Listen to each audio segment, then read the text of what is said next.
Hill Farmstead, located in Greensboro, Vermont, is brewing up some world-class beers. And we're here to find out the story about how they got started, what they're working on today, and what's going on in the future. So come with us and explore the green hills of Vermont at Hill Farmstead.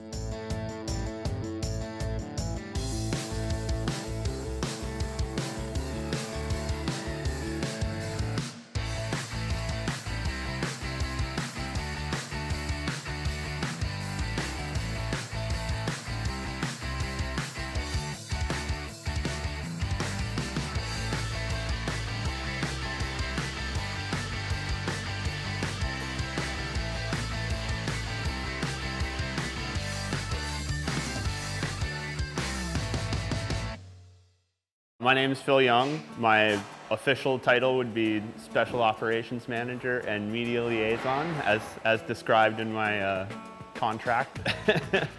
But I've been here the longest of any employee.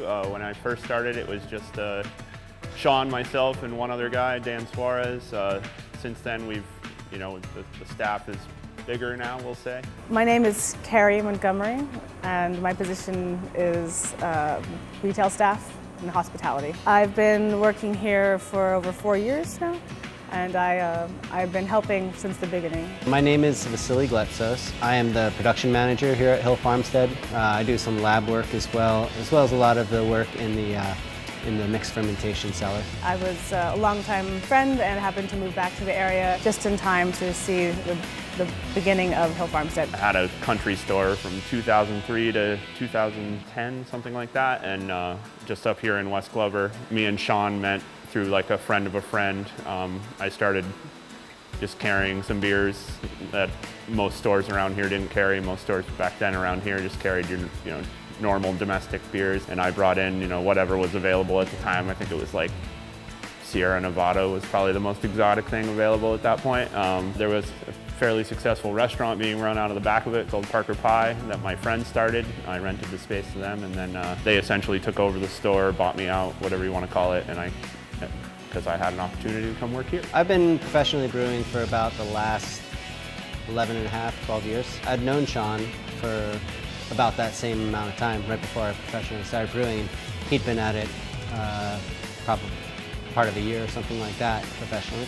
I was an avid home brewer at that point and transitioning into professional brewing, and my wife is from this area. I came back here regularly. I was looking to open up my own brewery out in Oregon, and he offered me this position. So a chance to move back to family and friends back here and work at a great brewery. Plus plus.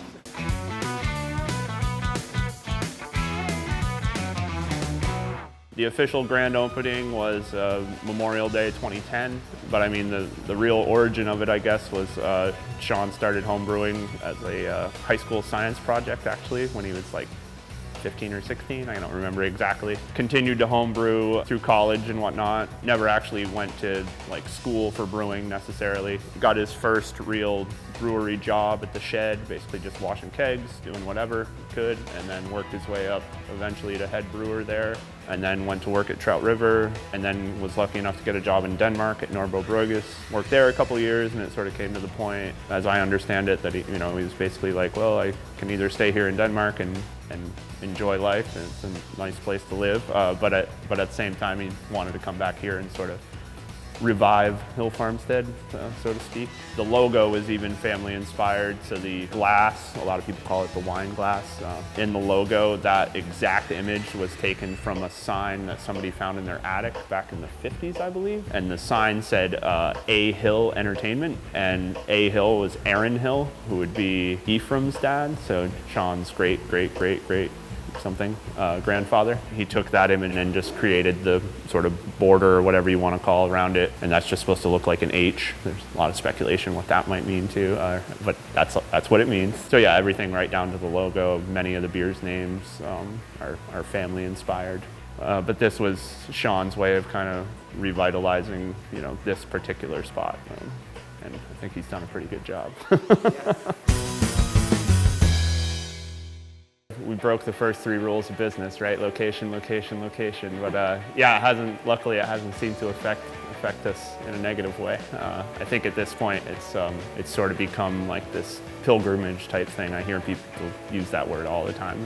You know, and if we were in the middle of some industrial park, I don't think it'd have the same feel. The first year Hill Farmstead was open, it was just the front building here, the original 20 by 40. The second year, or actually even before the second year, another 20 by 40 building attached to it. Until December of 2013, we operated just in that 800 square foot space, as far as the brew house and retail shop, and then the other 800 square foot space was the cellar, fermentation cellar. In the early years, we didn't have enough storage space to have the bottles on site, and so we would use other locations. And I would spend my mornings driving to, different barns and garages and picking up cases of beer and then bringing them to the shop. So it was really excellent for my back and my car when we finally had places to store on site. So that's where a lot of the stories about like lines out the door and stuff come from, because we didn't have any room to put people inside. It's not the case anymore. I mean, you can see this room is fairly large. We still get phone calls like, oh, I heard that you have to wait for hours to get beer, and it's like, well, that may be true 3 or 4 times a year now, whereas pretty much with the new tap room going, this room you can usually virtually just walk in and right up to the counter, get bottles and go, unless we're having a release day. But even then, hopefully no more than 20 minutes to get a bottle.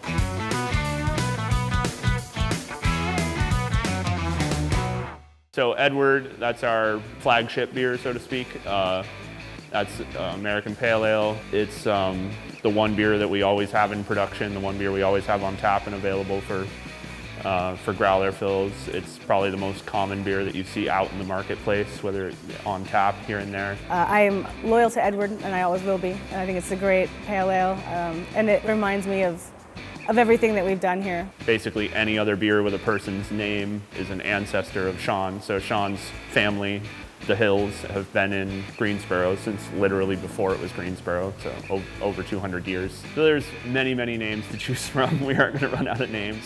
But most of the ones people are familiar with, like Anna, Florence. Edward had 12 siblings, so a lot of those are Edward's siblings, and then it does reach further back than that. Like Abner was Edward's father. That's a double IPA. We have a triple IPA called Ephraim, and that was Abner's father, and on and on and on. So somebody coming here for the first time, I'd definitely say checking through some of our vintage bottles, trying some of our saisons. We often have Dorothy on tap in the tap room. Those would be great first steps to understanding the breadth of what we do. Our main 3 categories are sort of pale hoppy beers, dark stouts, thick rich stouts, as well as sort of mixed fermentation, dry saison type beers. So I'd say trying each one of those things and understanding where we come from as brewers and drinkers, I think is critical to appreciating what we do and how unique of a place we've made here. I'm also a wine person, and I love sparkling wines and things, and drinking some of our farmhouse ales is better than drinking a bottle of champagne to me. So I'm very fortunate to be surrounded by and completely overloaded with amazing, amazing beers. I work a lot with the saisons and the mixed fermentation, so a lot of those are really, really close to my heart. Anne is a fantastic beer. Dorothy as well, one that we have regularly, and also has that great tartness that I appreciate in those. But as far as philosophical series, Twilight of the Idols, Birth of Tragedy, Walden was actually a philosophical one. That's one sometimes people get confused about because it could be a person's name too, but that was originally a collaboration with John from The Alchemist and named after Thoreau's book, Walden. Sean started the brand Grassroots actually was when he was in Denmark, so it actually came before Hill Farmstead. And then we started using the label here as basically just to get it sort of out there again. Sometimes for a collaboration, like Brother Soigné was kind of a collaboration with Luke, formerly of De Ciel. Farmhouse ale brewed with lime and hibiscus, kind of non-traditional. So like Anna, Arthur, Florence, those are more sort of traditional. So it just sort of pops up here and there that we decide, yeah, let's put the Grassroots label on this one because it's slightly different in some way. There isn't like necessarily a cut and dry formula for a Grassroots beer, or but yeah, it's something we use from time to time.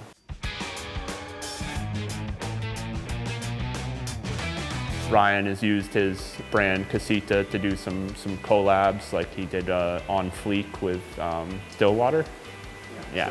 So the Casita labels appeared on there, and that wasn't brewed here. You know, they're not just mere employees here. They have something that they can point to and say, yes, this is mine. Sean has given us the ability to produce our own beers under our own label, brewed at Hill Farmstead, you know, as an employee of Hill Farmstead. And then my distribution company basically buys it back. This is the first time in my 11, 12-year career that I'm actually able to brew the recipe I want, create the label I want, and present my beers the way I want. So that's very exciting first for me. The beer I'm working on today is going to be a wheat beer that's made with various botanicals. First and foremost, sumac, which is not the poisonous variety of sumac, of course, but staghorn sumac. It's a beautiful, beautiful herb, and it has like sort of a pink lemonade, acidic character to it. Very, very excited to see it come to a larger scale. I just think how good the beer is what contributed to the success, you know, and certainly, for better or worse, a lot of hype surrounding it. Rate Beer #1 certainly put us on the map, so to speak.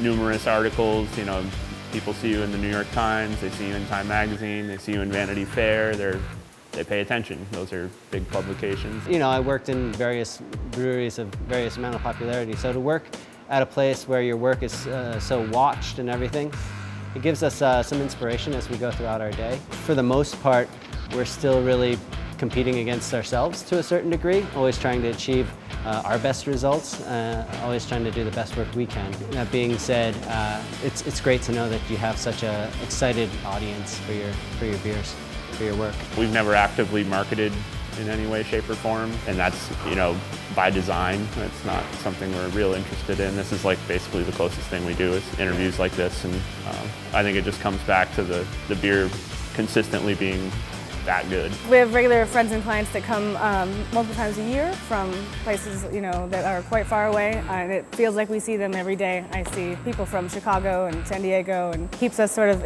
in tune with the rest of the world without actually having to leave our little nook in Vermont. So we've had people who have met here and then got engaged here, you know, a year or two later, and then come here on their honeymoon. So it's pretty intense to, you know, to be a part of these people's lives. That, you know, it's great. I know process is something that Sean talks a lot about, not just in brewing, but just in how we do things here, whether it be, you know, everything from sweeping the floor to washing kegs to filling kegs, and process has always been a focus of his. You know, I think it's a good thing to be focused on. You get the most out of your people, you get the most out of your product, or, you know, whatever it may be. The power of self-examination, as well as the experience that we all bring to it. All of us in the operations have 10 years or more of brewing experience. So in terms of something magical, I don't think it's that as much as just bringing all your capacity and ability to bear on the process. We're definitely not like a gimmicky brewery. We're always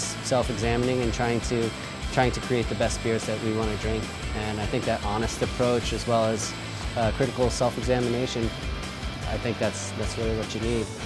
There's no magic bullet anywhere here. We don't keep a magic bullets there or there. Yeah, they're everywhere.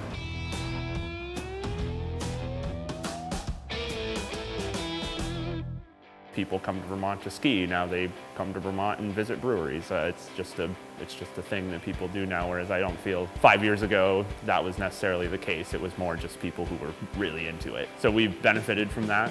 Certainly, we sort of, I think, hit it at just the right time. It's on an upslope. It'll be curious to see when the plateau occurs. Maybe it has already and I just haven't noticed. My background in studio art and performance and things like that, for me it's always critical to have that give and take with it. So having people be able to sit and enjoy something that you do, appreciate it for what it is, making people happy, doing what you love, what could be better? It's easy for me to lose sight of like what everybody else deals with every day. Is sort of like, you know, you live in New York City, I'm sure your daily routine is much different. So I feel, you know, it's good to like step back and appreciate that. You know, I'm able to raise my son here, same, you know, I literally live on the same driveway I did growing up. So just having that sense of place, you know, we talk about, that's certainly talked about in the Hill Farmstead ethos a lot, and just appreciating this place. You know, not just Hill Farmstead, but the Northeast Kingdom, whatever you want to call it. I was always envious going down to Oregon wine country and seeing all the beautiful trellises of grapes and things like that they have out there. I feel like we've got that sense of place in paradise here too. So I feel very lucky to see the sunset, see the sunrise out here. It brings a real sense of satisfaction. You know, come out of work late or something like that, and there's a big, beautiful sky full of stars. It's definitely part of the inspiration that drives us here is the place. I love my drive to work, and I love that people come in and they're often sort of in shock and will tell me, "Did you know it was a 2-mile dirt road to get here?" And you know, I laugh and I actually did know that, and I love it. You know, I have a great time working here. It's I feel very lucky to have this job, and this particular area of Vermont is not known for great employment opportunities necessarily. So it's humbling not only to work here at like such a great brewery, best brewery in the world, but just the way that whether it was a brewery or a paperclip factory, I would appreciate it just because it just is that nice to work here. It's certainly having great beer is a great perk, rather than great paperclips, but no.